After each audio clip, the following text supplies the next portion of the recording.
Good day everyone, welcome to my channel. So in this video guys, we will learn how to divide a number using Excel or Microsoft Excel. Before we start, I would like to say thank you so much to all my viewers, silent viewers and supporters in my channel. Thank you for watching my videos. If you are new with my channel and then you like this video, please hit the like button. Don't forget to share and please support my channel guys if you are new by clicking the subscribe button. So let's begin. I am here in my Microsoft Windows 11 desktop. We double click Excel in our desktop. So we try to make it bigger. Let's say for example we have a value of 200 here in A1 and then we have 10. So to divide, we simply put equals A1 slash A2 and then press the enter key from our keyboard. So we have 10.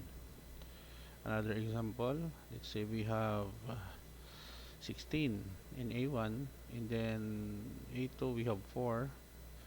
So A3, we simply type the equation equals B1 slash for division B2. Press the enter key, we have 4. 4 times 4, 16, 20 times 10 is 200. Okay guys, so this is the end of my tutorial video on how to divide two numbers using Microsoft Excel, a very popular spreadsheet program. Thank you so much for watching. Don't forget to like, share, and please support my channel guys if you are new by clicking the subscribe button. See you in the next video tutorial guys. This is your friend Jake saying bye bye for now.